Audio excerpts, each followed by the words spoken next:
Welcome to the Blood Brothers podcast, where tonight myself and Mr. Chris McDonald are joined by Amer Anwar, who is hello, not only the author of Zack and Jags, but is a CWA debut dagger winner, as I understand it.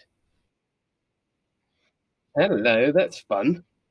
We're stacking up our dagger winners, Chris. Hello. I feel like we're almost towards the sort of steak knife. Yeah, set. we're doing well with them, aren't we? Hello.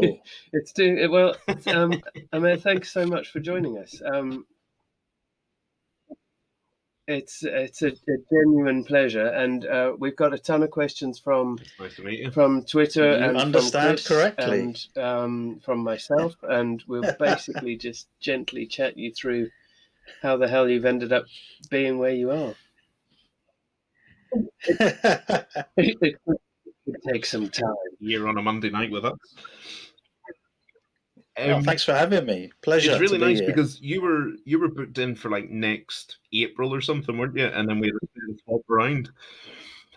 So it's really nice because it meant that I got to. I mean, your book's been on my iPad. What am I about? My Kindle for ages, and I'm pleased that I got to bump it up because they were both a lot of fun. I say fun. There were some scenes where I winced a little bit, and we'll get on to those. But yeah, just Fun in the way that gritty. Yeah, that's right. Yeah, pushing the boundaries. Yeah, I think so. I think everyone will know exactly what I'm on about. Can you tell us a little bit about your journey to having your first book self-published? Yeah, I think I know definitely which one of those. Glenn, this is where Rob would crack a Guinness. The sound effect. There we go. There'll be other people wincing along with you, I think, who've read it.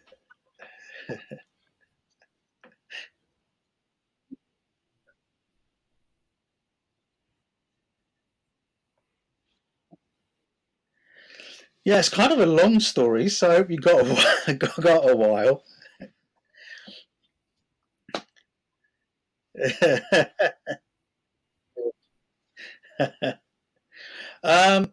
So yeah, I'm not one of these people who've been writing since I was like a teenager and always imagined becoming an author. I loved to read when I was a kid, and I loved writing stories up until sort of about the age of 12 when I went to high school, and then everything became essays and creative writing and sort of fiction. It just wasn't sort of encouraged. And I kind of lost the sort of interest in creative writing, but not for reading. So I carried on reading.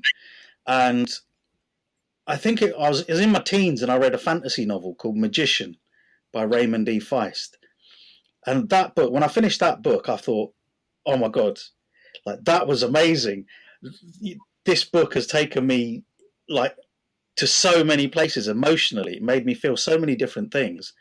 And it was just one guy putting words on paper. And I thought, that's amazing. And I remembered that I used to love to write stories. And I thought, God, I'd love to be able to do that.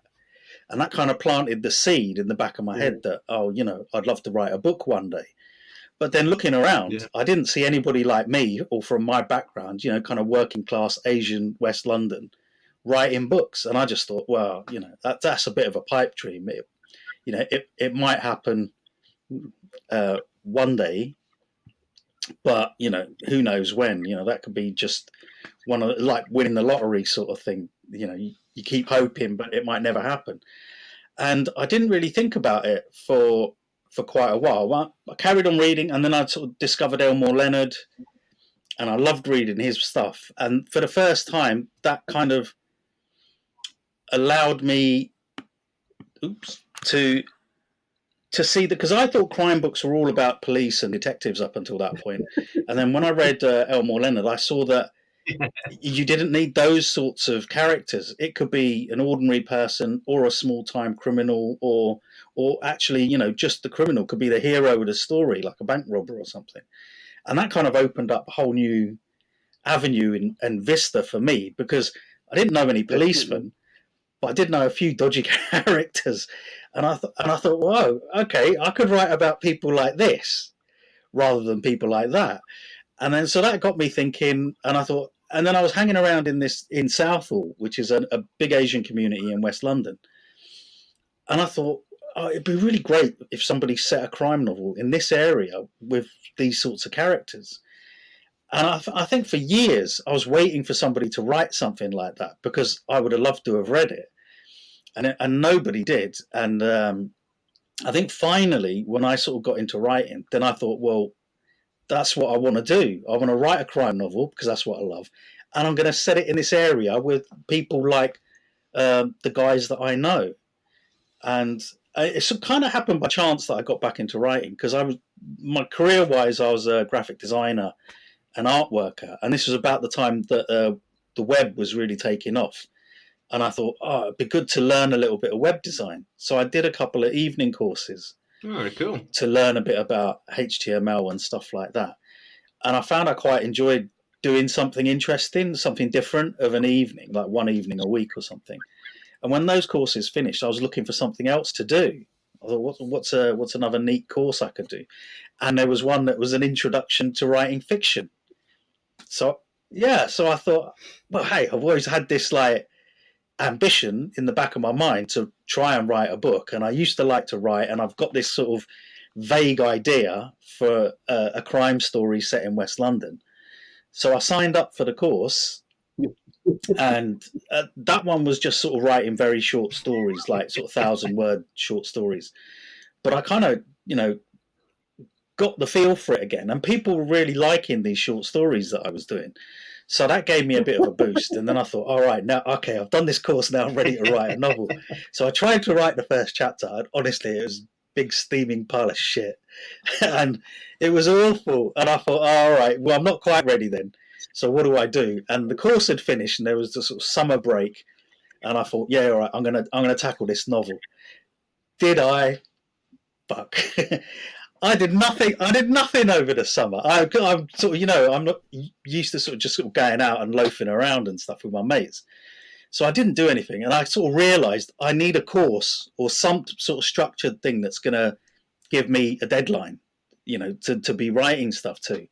I needed to kind of be forced to do it, and that course was a sort of affiliated with Birkbeck, part of University of London. Nobody did. And they did a graduate level certificate. There's a 2-year course in creative writing. So I applied to do that, and I got accepted onto that course. So the first year was there was 4 modules. So it was fiction, poetry, drama, and critical theory. I still don't understand critical theory. But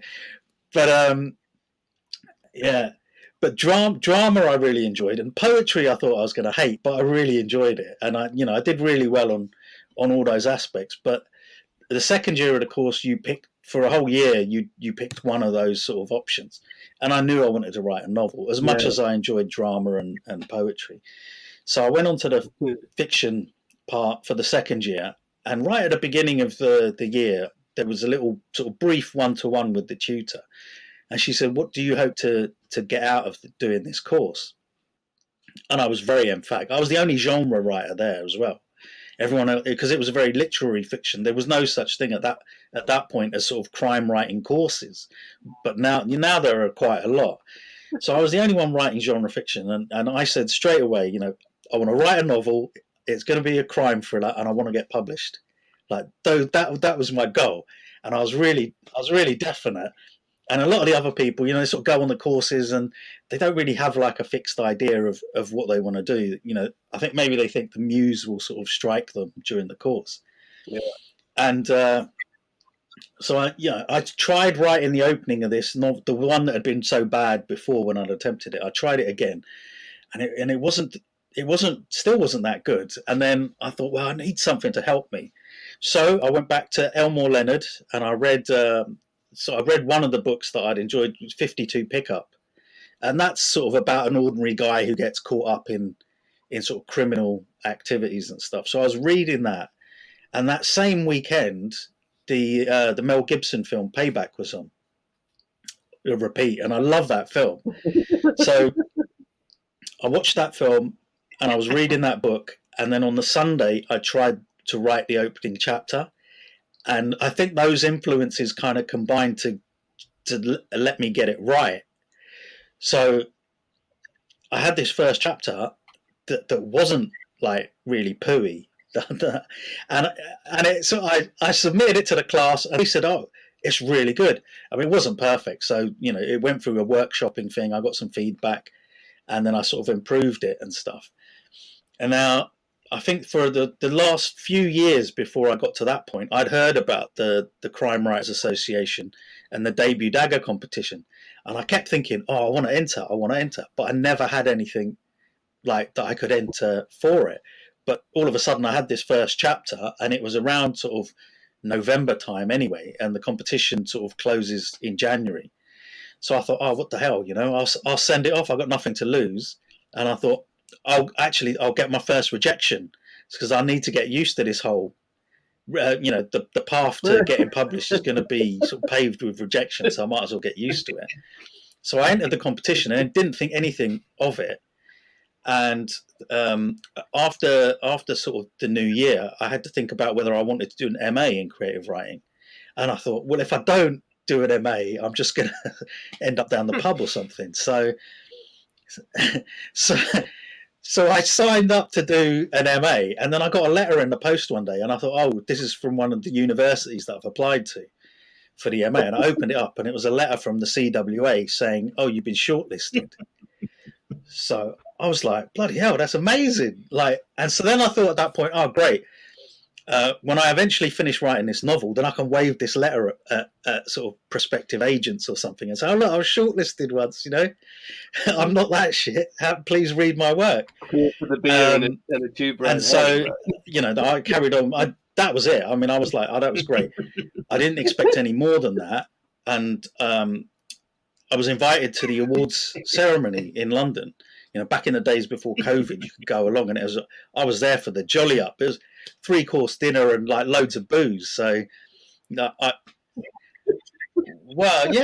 always say I was the wine waiter's best friend that evening, because every time he was coming round, I was like necking my glass and just, oh yeah, top up, please.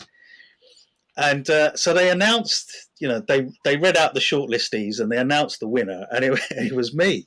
And I was half cut by that point as well, because I wasn't expecting to win. Without pissing you. So I had to get up, and honestly, there was this like massive dining room full of all of the biggest sort of crime writers in the country, and I had to sort of like wend my way between these tables, get on stage without falling over, accept the award, thank a few people, shut up, and then get back to my seat. But wow, yeah. Yeah. And then afterwards at the bar, I was like talking, so many people coming up to me and congratulating me and stuff. I was having some celebratory champagne and getting even more drunk. So, and the next day I was emailed by 4 different agents wanting to read the full manuscript. What? What do you mean a full manuscript? The debut dagger is for the opening chapter of an unpublished novel, and that was literally all I had. And I sort of learned, yeah, you laugh. Subsequently I learned what most people do is write the whole bloody novel, and then send in the first chapter. So they're ready to go. They can get signed up by an agent and everything. But I had no idea, and I didn't expect to win or anything. So they were saying, "Oh yeah, we'd like to read the rest of the novel," and I was like, "Oh, I haven't written it yet." By that point, I had about 3 chapters, and they said, "Oh, okay. Well, when you finish writing it, send it to us." And I thought, "Bloody hell, how long's that going to be?" But one agent said, "Well, okay, that's fine. I'll still sign you." And it turned out to be the same agent as Val McDermid and Belinda Bauer and well-known writers like that. So I signed with her, and she said, "Okay, how long is it going to take you to finish writing a novel?" Which kind of put me on the spot, because it's not like I had a couple of attempts in a drawer somewhere, so I had a rough idea of how long it might take. Complete novice. And so I was thinking, what's a suitably sort of long amount of time that it might take someone to write a novel? And I said, 6 months. And she didn't bat an eyelid. She must have thought, 6 months, that's 2 novels a year. Oh, cha-ching, there, money spinner. Great. Anyway, so I went away. And 5 years later, I sent her a draft I was happy with. Yeah. And everyone was like, oh my God, and she waited. She didn't just sort of sever all sort of knowledge and rip up the contract and everything. I said, no. And yeah, I wasn't sort of needy and saying, oh, what do you think of this? What do you think of that? I was just, on my own. And I was thinking, I mean, that should have an award in itself. Yeah, but the thing is, I had the pressure on my back because I'd said 6 months. So every month over that 6th, I was like, oh my God, I'm so late. I'm so late. And then in the bag, don't worry. Yeah, and I would get an email sort of every year saying, basically, how are you? Are you still alive? Are you still writing? And I was like, yeah, I'm on it. I'm on it. But at that point, I'm almost there. But at that point, I was working full time. I was doing an MA part time, and I just had a daughter as well. So I was pretty busy. Life. Yeah. So I was sort of squeezing in the writing as and when and wherever I could. And so after 5 years, I think I'd done the first draft of the book I wrote out in longhand as well, in notebooks, just because writing on the computer, I found I was obsessing over sentences and paragraphs. And so if I had a 2-hour little segment of time to write, I would just obsess over the one passage. And, after 2 hours, I'd have maybe a paragraph. Whereas writing longhand, after 2 hours, I'd have about 2 or 3 pages. So the progress was better. There's only so much editing you can do in pen. You can just cross it out and think, oh, that's a better word there. So that kind of forced me forward. Just imagine how long it would have taken if I hadn't done it that way. So I had these notebooks. That took about 18 months just to get a first draft done. And then in my mind, I thought, all right, that's it. All I've got to do now is transcribe it, type it up, and then bosh, send it off. But I was reading it back and I was going, like Elmo the elephant. Well, I was reading it back going, hang on a minute, this is nothing like what I thought it was, what I'd imagined it to be. Read it, when I was writing it down, it sounded like Elmore Leonard, and then when I was reading it back, it sounded like me at the age of 10 or something. Yeah, Barney the dinosaur. So I was like, oh no. So I basically had to read what I'd written, reimagine it, and then completely rewrite it. So I basically rewrote the whole thing, almost every word of it, and then I read it back, and it was slightly better. But so I went through about 5 rewrites, and then I thought, okay, now I'm happy with it. I sent it off to my agent, thinking, that's it, gold dagger next. and then I got this really nice email back a few weeks later, and it said, really well done on finishing the book. That's a fantastic achievement. You got some really good bits here, but. And then the rest of the email just kind of listed, there was a few paragraphs about, we think you need to do this, you need to do that. And I was like, crestfallen. I was like, what? I just spent five years working on that. Anyway, so I left it for a while, and I was really kind of in a shit mood for about 2 weeks after getting that email. And then I, the more I thought about it, I thought, yeah, okay, I get what they're saying. And I was already starting to think about how I could implement their suggestions and things. Anyway, what with work and all sorts of life stuff, that took another 2 years and another 2 drafts to get it right. And then I was waiting to hear back if there were any more edits needed. And I hadn't heard anything for about 6 weeks or so. And then I very tentatively, I thought, all right, listen, I said 6 months, and I was taking like 5 years, like 7 years in total, and they've only been 6 weeks, and here's me getting all edgy, and like, come on, what's going on? So I felt a bit bad, but anyway, I sent them an email.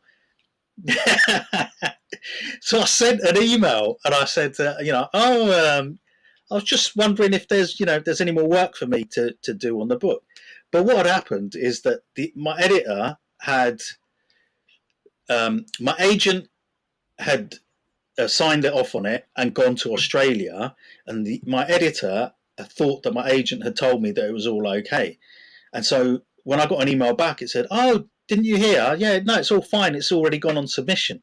So it's gone out to all the publishers." So I was like, all right. So then I was even more nervous. I was sort of waiting and waiting for weeks, and then gradually all the no's came back. It was getting rejected by everyone. So ultimately, it was rejected by 30 publishers. All the big publishing houses, all the big imprints that it went to, they all turned it down. So which was a real gutter after all that work. And my agent, she was really sort of behind it and stuff. And I think the main thing is that all the feedback was really good. So that was really sort of disconcerting, because pretty much everyone was saying, "Oh, it's really well written. It's got great character, great setting, great action, great dialogue." And I was like, "Well, hang on a minute. What else are they looking for? Then? If it's got all of those things." Yeah, I mean, I'm like, so if you had check boxes for everything you'd want in a thriller, it was like tick, tick, tick, tick, and so I was like, yeah. So I think there was one particular comment that was particularly telling, right, and that kind of then gave me an inkling of why it was getting turned down.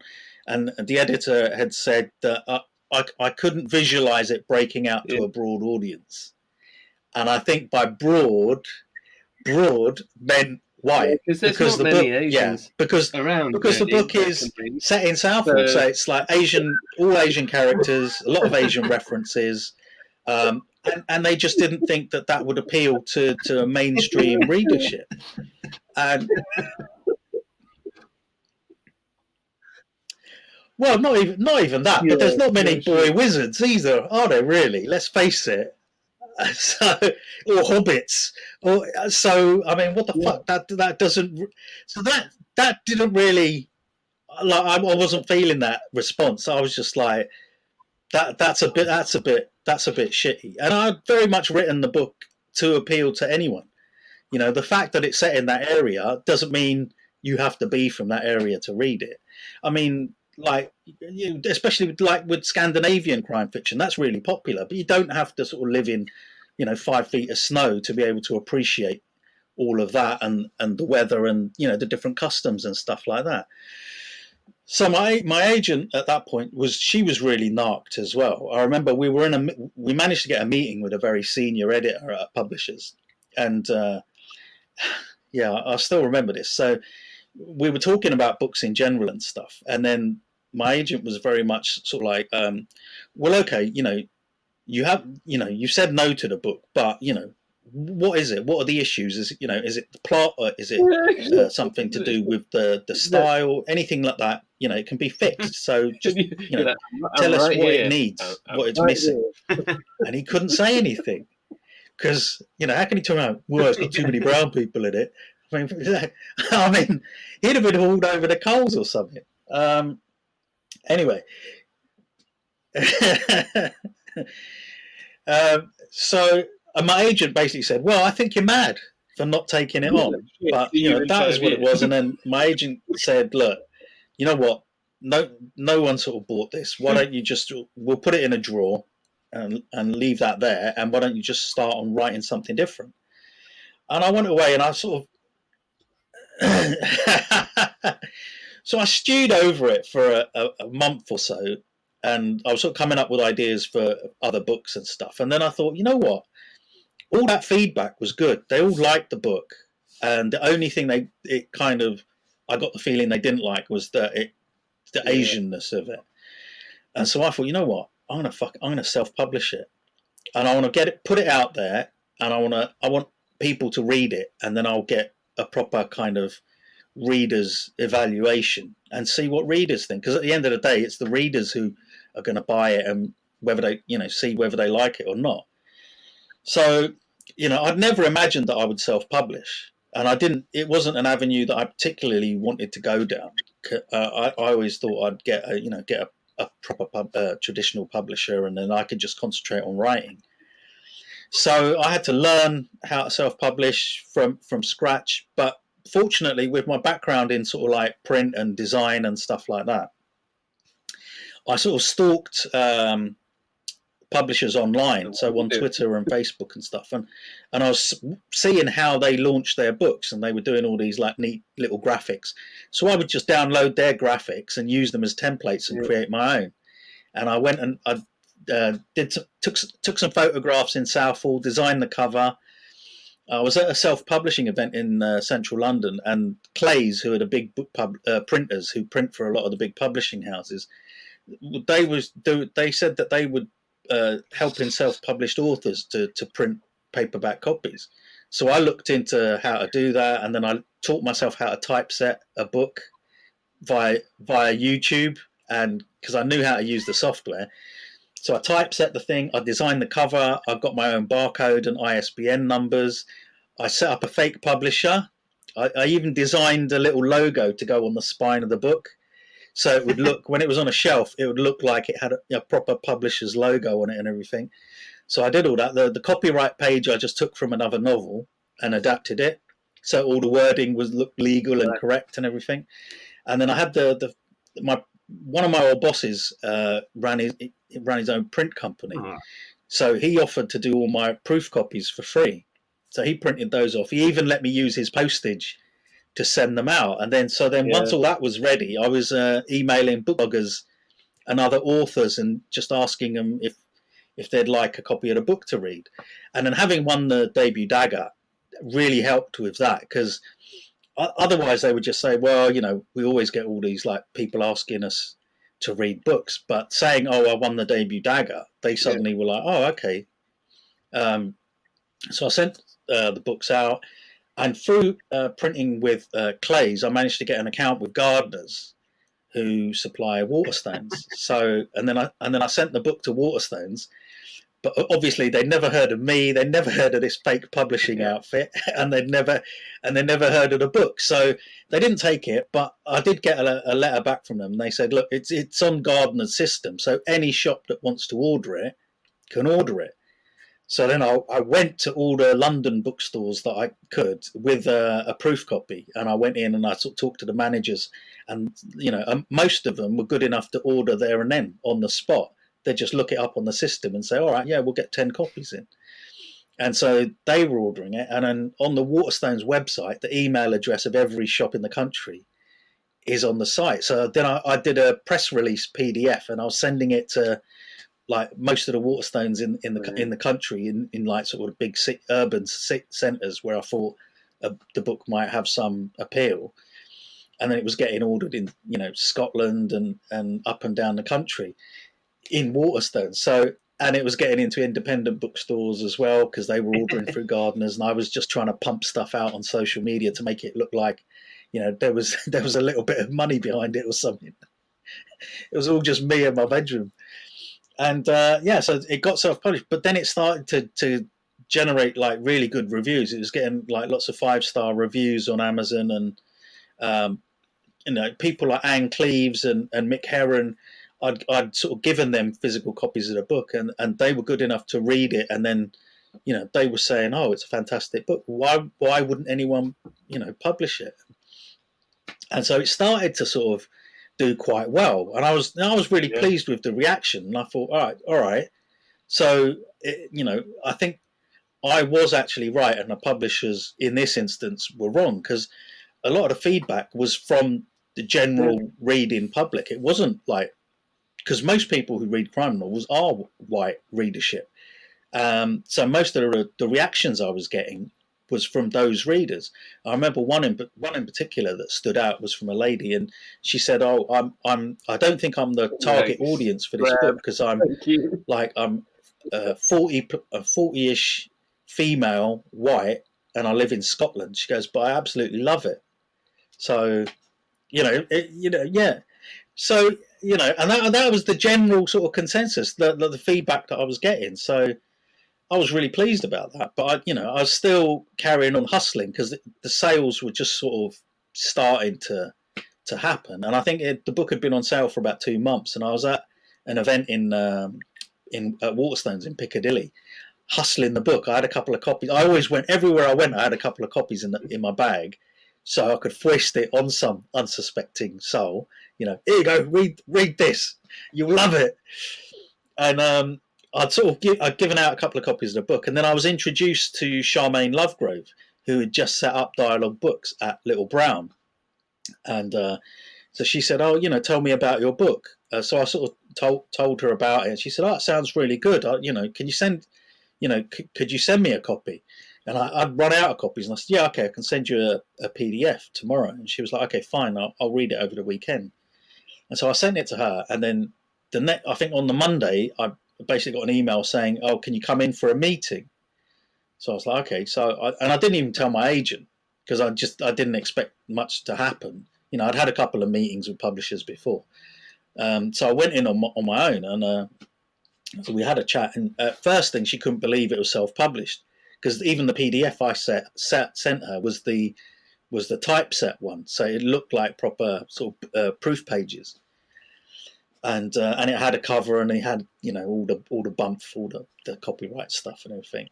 And she said, "Oh, she said, look, we love the book, and we think it would be just right for our imprints, just what we're looking for. But what's the deal with your publisher?" And I said, "Who are you looking at him?"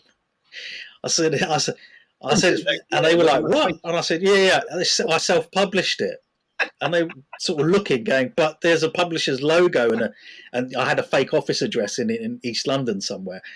And I was going, "No, it's just me in my bedroom. I made the logo," and they were like, "What?" And so they said, "So there's no issues with like contracts or copyright?" I said, "No, none of that. And then yeah. So they were like, "Okay," and then they said, "Oh well, look, we'd like to talk to your agent." And I said, "Okay, well, but she doesn't even know I'm having this meeting." I said, let me get home and email her and tell her, give her a heads up that I've just been to a publishing meeting and that you want to talk to her." And they were like, "Okay, all right, we'll email her like last thing in the end of the day." So I went home and I was sort of emailing my agent. I said, "Oh look, I've just had this meeting with a publishers, and I think they might be interested in the book." And she was very like, "Really?" "That's my job." And I was like, "Yeah, really sorry." Anyway, so 2 days later, I got an email from my agent saying they want to buy the book, and I think they're going to offer you a 2-book deal. And which is, a couple of days later, is exactly what happened. So yeah, that was that. And then I had to take all my self-published copies that I put all that work into. I had to pull them all from sale. So I've got a couple of boxes still left somewhere of those. And actually, somebody pointed out that they're going for a lot of money on like eBay and stuff like that now, because so few of them actually got sold, and then they got pulled from sale, so they're actually quite rare. So I guess all those book bloggers that I sent copies to and then signed, well, maybe one day they'll be worth something. You want to do creative writing.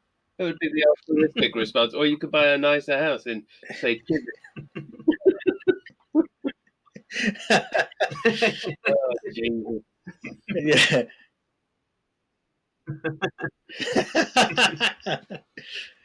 I haven't got that many copies left. But so I pulled the book from sale, and then it was bought by Dialogue Books, and then it went through another editing process at the publishers. But honestly, so little got changed. Like, it was just really tiny sort of alterations to it, and then it got a new title, Brothers in Blood, a new cover and everything, and then it was released the following year in 2018, and it got a really great reception by in the papers and stuff like that. And at the end of 2018, it went on to be picked all those brown by both the Times and the Guardian as one of the thrillers of the year. So not too shabby for a book that got turned down by every publisher it went to. Yeah, I know those pesky brown people. To go, no, listen, I've taken a step back. I've looked at the feedback. I'm not taking the no's. I'm just taking the positives from this. Everybody liked all of it. So it doesn't fit whatever zeitgeist they thought they were trying to hit. But I'm going to make my own one. Let's go. Yeah.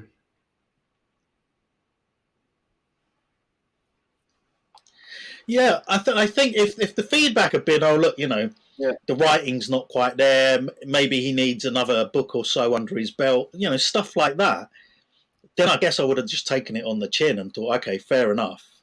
Maybe I'm not ready yet. But it wasn't. I mean, it was overwhelmingly pretty positive, good writing, great characters, fresh setting, good action, dialogue, all that stuff. Yeah. So that just made me think, well, why would I just shove this in a drawer then? I want to do a bit.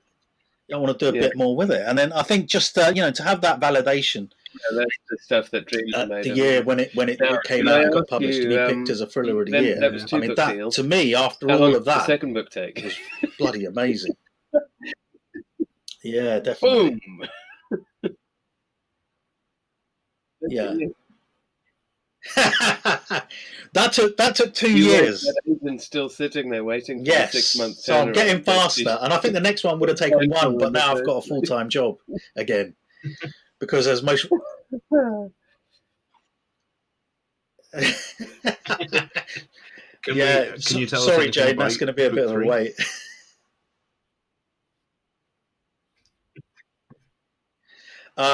If I knew, I could sort of drop some hints, but at the moment I'm just planning it out. So what I do know is that Zack and Jags, because I'd started writing a standalone, and I'd started writing it when Brothers in Blood first got turned down. So I'd started writing this standalone, and then when I got the 2-book deal, they said, well, we'd like a follow-up to Brothers in Blood. So I was like, okay, so I shelved that. And then from the conversations we had, it was like, okay, you could do the standalone after Stone Cold Trouble. So as soon as I finished Stone Cold Trouble, I went back to the standalone. Yeah. And that's a story I really want to tell as well. One of those ones that sort of bugs you. You think, I really want to write this. It feels like a good idea. And yeah, so I went back to that and I sort of made a good start on that. And then I had this inkling that although they said I could do the standalone next, they might want another Zack and Jags. So I was sort of starting on that, and then when I heard back from my agent, she said, yeah, what are you working on next? And I said, well, I'm working on this standalone, and I've got an idea for a separate book as well, slightly historical, just sort of set after the Second World War. And so my agent went back to my publishers and then came back to me and said, yeah, they really like the sound of both those books, but can you do another Zack and Jags? And then you can do those other 2. So I was like, all right, but I've got to come up with an idea now because I wasn't told, I didn't know that I was going to be doing another Zack and Jags. So at the moment, I'm sort of developing story ideas and that I'm going to sort of tie together into the book. And there's sort of various plot strands, but as with the second book, there's going to be a lot of the characters will pop up again. So he'll still be working at the builder's yard. So you get all those guys from the builder's yard will pop up. And I think a lot of people quite liked Jags' uncle, Lucky. So he may make an appearance. And I think Tonko was a pretty good character. Yeah. So he might make an appearance too. And I think the girls will be in it a little more because I wanted them to be in the second book, but just the way the story kind of panned out, it didn't work to have them in it. So yeah, there'll be a feature about characters now, but book 3. And obviously, like really memorable, like you say, all those different things. But your baddie characters are so well crafted. Really great, thank you so much. That's something I worry about because when you're writing baddies, you just don't want them to be sort of like cardboard cutouts or something, And I always worry that if I've made them sort of real enough. I'm really bad at like spoiling stuff, but I don't think I will be. Like the 2 brothers in the first one, and obviously the family thing, and the thing that we talked about at the start with the sort of wince-inducing thing, like, and then the second one where they pull up to the house and the guy's sort of like got his security guards and stuff. It's all like, it's just so well done. Do you have a way of, like, do you think about them beforehand, or do you kind of let them develop? I do think about them beforehand. I think with the first book and like the Bra family, that whole idea had been kind of percolating for a long time, and I'd sort of the whole setup of the builder's yard is because two of my mates actually worked in a builder's yard that one is basically a direct copy of. So.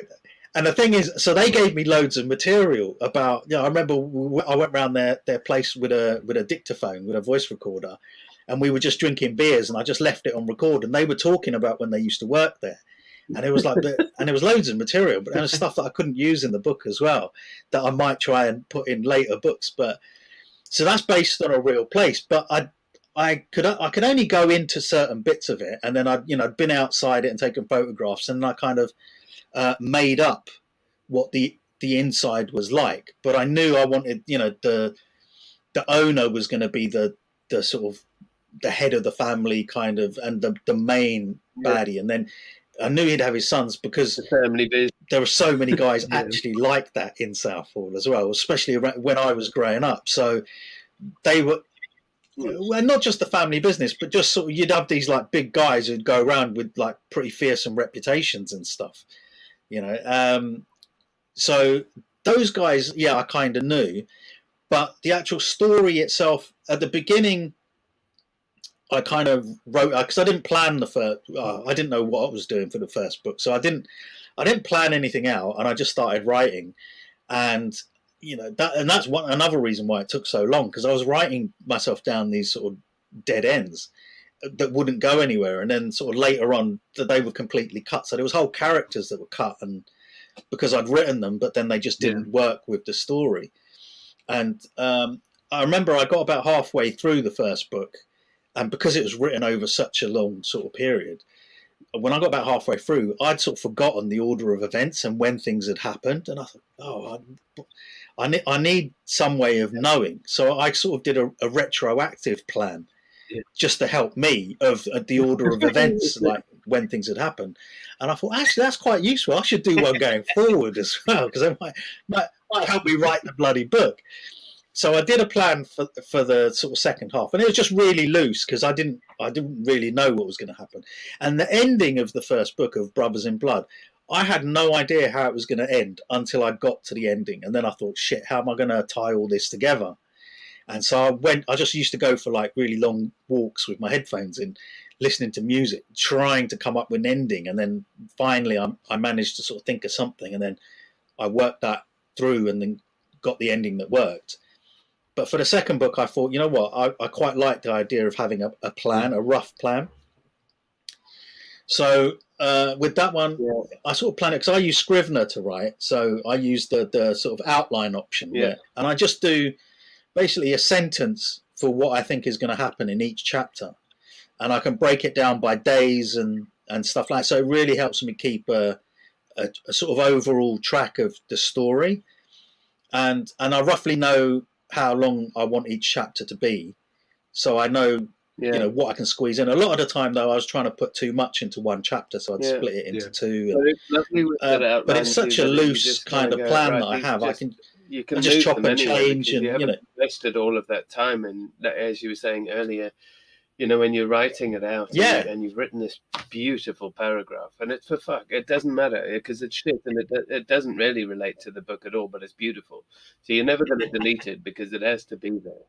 You write the whole book around this beautiful paragraph that was never really supposed to be in the book in the first place. So it's really nice to just go, right, bullet points, record cards, this moves here, that moves there, this goes this way. I mean, it makes life.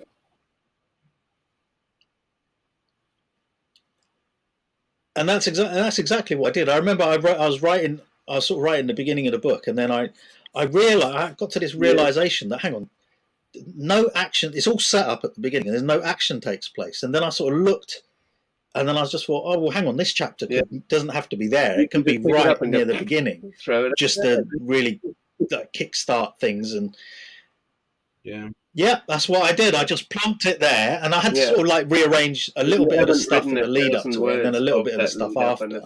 But it just worked, and I just thought, after that, you then have to unpick and change.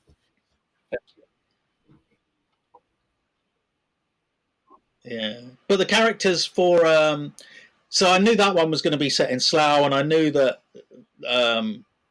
I knew I wanted like a really wealthy guy, and he had to be a little bit obnoxious and a little bit dodgy and all those things. But then I sort of knew that going in, so then I was able to sort of flesh out the character in the scene. When I got to the scenes, I kind of had a picture of him in my mind, and then it was just sort of rounding out that character as the scene progressed and stuff. Yeah, it's really interesting. I used to live in Maidenhead, so I used to get the train into along every stop. I'd sort of get off every weekend and go walk around something. So I kind of know the areas, but you bring it to life so well, and it's easy to see that even if you haven't been there, you could. So it's really well done. Well, I spent 20 years sort of goofing off, hanging around and going to pubs there, but who knew that was all research? That's what you call it, retrospective research. Never kept your receipts from the dog and dust. I know. Damn. I had a friend who's I used to work with this woman whose parents were from Slough, but they wouldn't admit it. They would always say it was North Windsor, darling. My proud Asian family. Yes, yeah. Everyone tries that on. Yeah, we're proud. One of the Twitter questions we had was, do you make yourself hungry with the incredible food that you put in the books? You know what? I guess I must be hungry when I'm writing those scenes. I'm thinking about food, and I just think, what would I fancy right now? And I sort of type that in, and then I'll probably stop and go and have something to eat. But I didn't realize, and I think another reason for that is probably because it took such a long time, writing the book. I didn't realize how much reference to food there was in it. But it was only. And even when I was editing, I was just like, all right, it's fine, people have got to eat and stuff like that, even your characters. But then people were commenting on how hungry they were getting while reading the book. And that was a really unusual bit of feedback to get. And people saying, "Oh, I got really hungry, and I was just really fancied having some samosas and this and that." And I was like, "Oh, well, okay. I didn't realise I'd sort of put that much sort of food reference in there." But then again, I guess that it is an important part of Asian culture. So I mean, it would seem weird if it wasn't there. It's fine if it's not there. Yeah, exactly. Yeah, it didn't feel just pushed in for the sake of it. Yeah, it fit at the story well. Well, yeah, and that was the thing. I wasn't putting in there. I wasn't forcing it in there either. It was just, I suppose it just sort of came about sort of quite naturally, and I'm trying to keep it realistic for the characters as well. Because if they never ate, you'd kind of wonder, like, geez, they just how have they got the energy? How have they got the energy to get in all these fights? Did you get any feedback from your agent or any of the editors about the sort of, not really the level of violence, because it fits the story, but was there anything where they said you've got to tone it down a bit or anything, or did they make you change anything? I think my first editor with my agent, I think she did sort of question whether it was going to a bit too far in places, especially with the first book, but they didn't really ask me to cut anything or anything like that.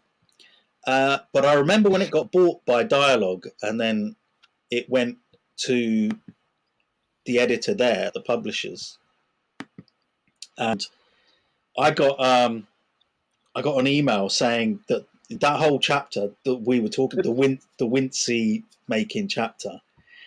Yeah. She said this is very graphic, and I think perhaps we should cut it. Well, cut it. And I was like, well, Yeah, that was her suggestion. But and I was like, it wasn't just me being precious about it, but I went back and I wrote a really sort of detailed email saying why I felt that chapter had to stay pretty much as it was. And one of the reasons is that up until that point, you only kind of hear secondhand about the two main characters and how vicious they are. You're not actually present for it, and that's the first time that you kind of witness it right there. And after that, it suddenly ups the whole sort of danger level for not just Zach, but for Rita and the other characters in the book. You suddenly know just how much danger they could be in. And I kind of laid it all out in this email, and then I got a response back saying, "You're absolutely right. Always We'll the leave thing it." is that, So like, you could, as an author, you could be like, "Oh God, yeah, the publisher is right," but if you stick with your no, I put it in for this, and we can have a debate, but I'm going to have the chutzpah to say, I put it in for this. This is the reason I've seen this in. well, yeah, and I felt very much that way. I mean, for most like nearly all of the changes, I'm not that precious, and I can see where good suggestions are good suggestions, and I usually just go with everything. But so with the second book, I did get when I first sent it to my editor, she came back and said it's more violent than the first book. It's a bit too violent. So I went through the whole of the first book and I detailed every violent scene, and there was 9, and one of those happens off camera. And in the new book, there's 11, but 4 of those happen off camera. So I was saying it was fairly even, and there was nothing as wince-inducing as that scene in the first book. And the 4 of the scenes that happen off camera is where actually both the murders that happen are kind of off camera, but because I guess the way they're kind of told and described, it feels more immediate than it actually is. You're not actually witnessing it, but you're hearing about it. And I kind of I kind of went through it and said, well, so it's not actually more violent, really. It's about the same. And I think in the second book that Zach is actually attacked more than he is the aggressor.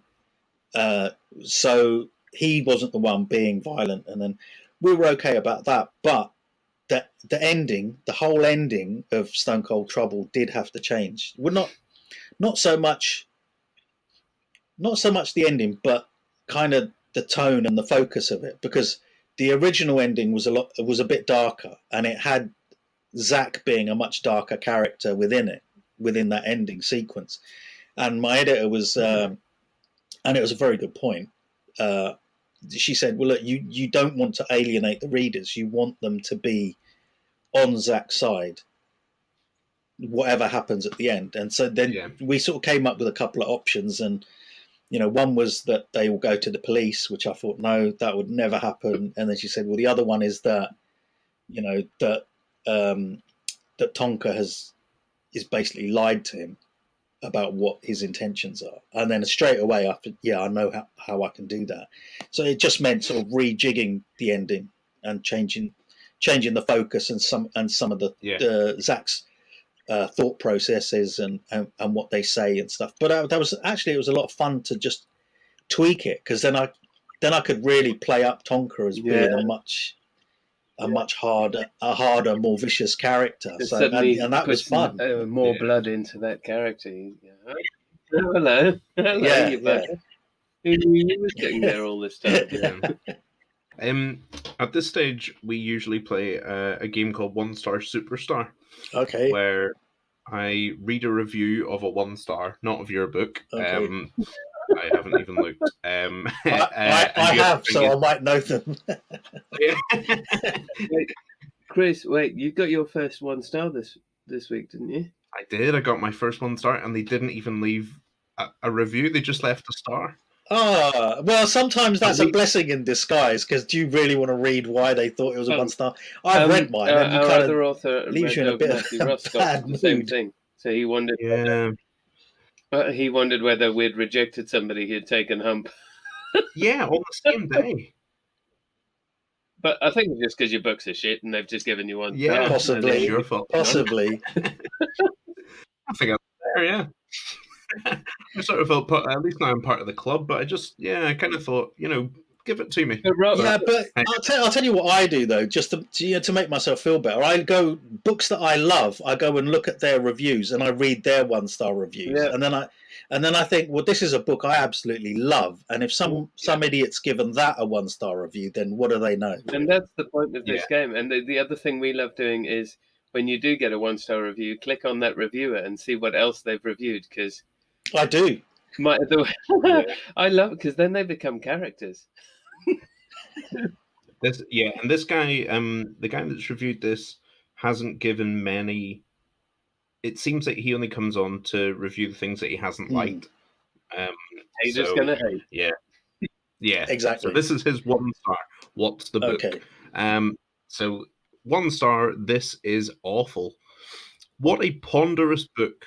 With 25 hours still to go, we gave up. It's not just the inherent racism or the flimsy characterization, it just takes so long. And as for the main character, why choose a narrator who can't even sing the Star Spangled Banner, or who thinks that to do a female voice, you speak a little higher and stretch all your vowels to sound more feminine? The story has no drive, and the writing is, at times, like Alan Partridge on a bad day, with purposeless asides from the character. And that doesn't make sense. With purposeless asides from the character then in focus, and the repetition of stuff we already know or inferred is repeated again and again and again. Awful. So is this a review of an audiobook? Yes. Hang on, 25 hours still to go. So listen to some of it. That's a long book. I thought that might be the clue because it's a very, very long book. Is it the Testament? No, it's 1,400 pages. That sounds like a J.K. Rowling. No, Robert Galbraith. Is it a crime book? It's more dystopian by a very, very, very famous author.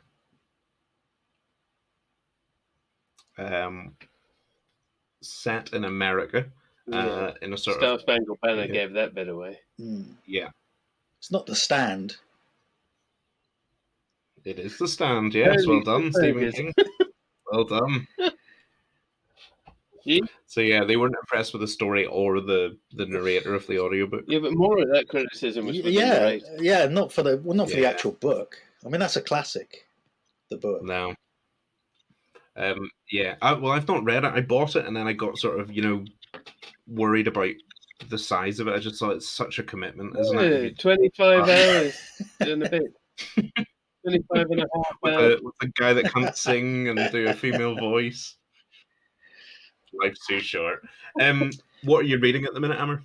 Well, so I've just finished reading The Thursday Murder Club by Richard Osman, which was a lot of fun. Yeah, I really enjoyed that. I could see that being a film or a TV series. I've just started reading Murder Most Unladylike by Robin Stevens. Yes, which was a suggestion from my daughter, who's 9.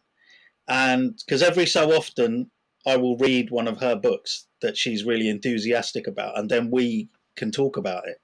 So I've just started that. But then straight after that, as a bit of a change, I've got a book called Edge of the Grave by Robbie Morrison. And it's not due out till March, so it's a proof copy. But I mean, it sounds right up my street. So the description is a Scottish Peaky Blinders meets a Tartan Untouchables. Yeah, so set in 30s. It's a gangster novel set in 30s Glasgow. Wow, man! Yeah, exactly. Great. Yeah, it's called Edge of the Grave. Yeah, and it's due out. I think it's due out in March or something. Wow. Sounds great. Yeah. Yeah, that's right We'll- up my we'll be street. sure. It'll be a bit different from Yeah. Murder Most Unladylike is set in a girls' boarding school, and then that's on the mean streets of Glasgow. I hope I don't get them mixed up when I'm talking to my daughter about. Terrible. What about yourself, Sean? I'm reading this lovely proof.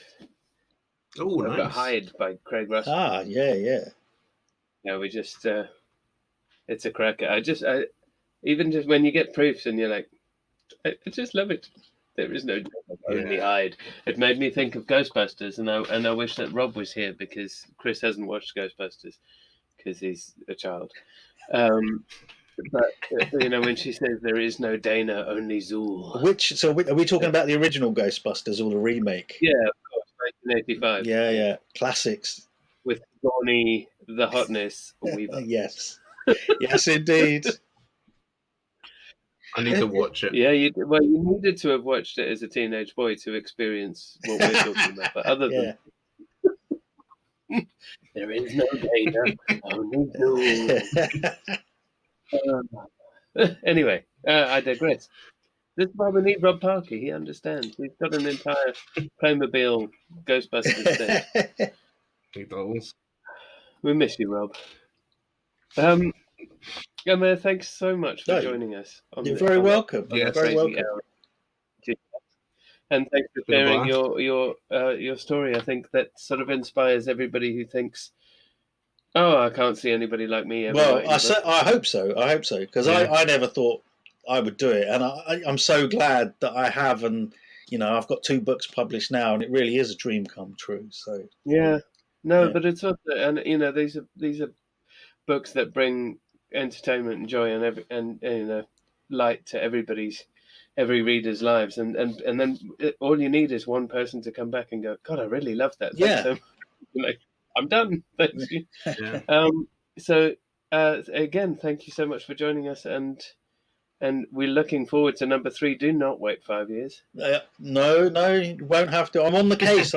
As soon as I've worked out what it's going to be, I'll get cracking with the writing and get it out as soon as I can.